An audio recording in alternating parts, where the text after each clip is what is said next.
another interview. We have Migdalia Bonia here from the podcast Life with Migdalia, where you could listen on Spotify and YouTube. Shall we begin?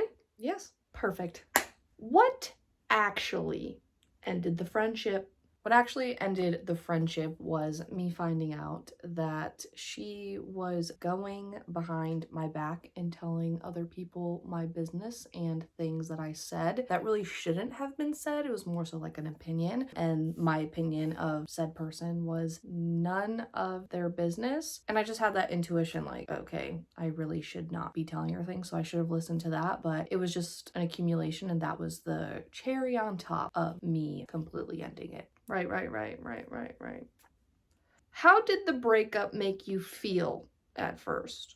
At first, I was extremely heartbroken. I remember getting into my car after finding out this information and just sobbing on the phone with my girlfriend. I was like, how could this happen? Like, why? I don't understand. Like, I would have never done this to her. It was just extremely heartbreaking because it was that adult relationship where I thought, okay, it's so peaceful. Everyone has the same morals and values that I do. And yeah, it took me a long time to get over that. Right. What did you learn about yourself from that friendship? I learned that I kind of tolerated a little more than I should have. I was kind of blind to it, but I was more excited about the friend group and finally having like a big group of people to go out and hang out with. And it was just a fun, happy time in my life. And I felt that if I would have like cut it off sooner, I wouldn't have been part of the friend group and I wouldn't have met one of my closest friends. So I kind of tolerated more than I should have. And reflecting back on that, I've become more self-aware. Right.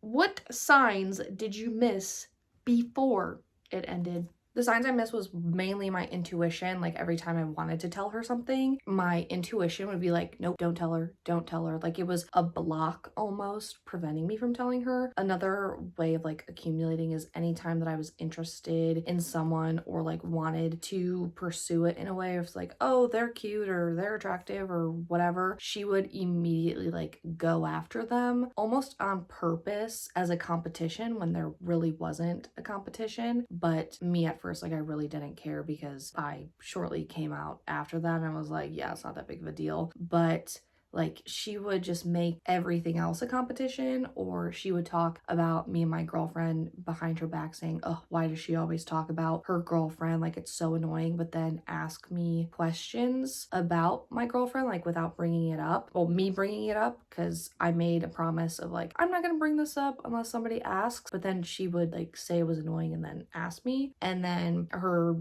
talking behind my back and trying to start drama was really the thing that set it off.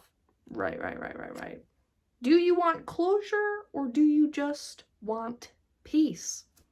I more so just want peace. I don't need the closure. I made it very well known, like in myself, that I don't need it. And I would just talk to my best friend who was part of that friend group about it if I needed more. But I really just want the peace of it all. And like I ended up blocking her because my whole thing was the last day before I completely like blocked her. Like me and a couple other friends were going to the bar and she was going to that same bar with a different friend. And I remember her looking over at me, and the whole entire night she pretended she didn't know me. She didn't say anything. And I had the mentality of like, if you're gonna pretend you don't know me, then you're not actually gonna know me. So I've kind of just let it be that.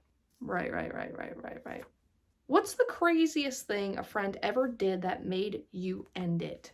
I guess I wouldn't say like a lot of crazy moments. It was more so dealing with that more recent friend, but I just cut it off. Like I didn't start any drama. I didn't do anything specific. I just blocked and moved on. But those crazy moments of realizing like who they actually were was probably the craziest of it all. And I was like, I don't want anything to do with this because it's toxic and I'm at a point in my life where I just don't want that or need that. So Right. What boundary do you wish you had set sooner?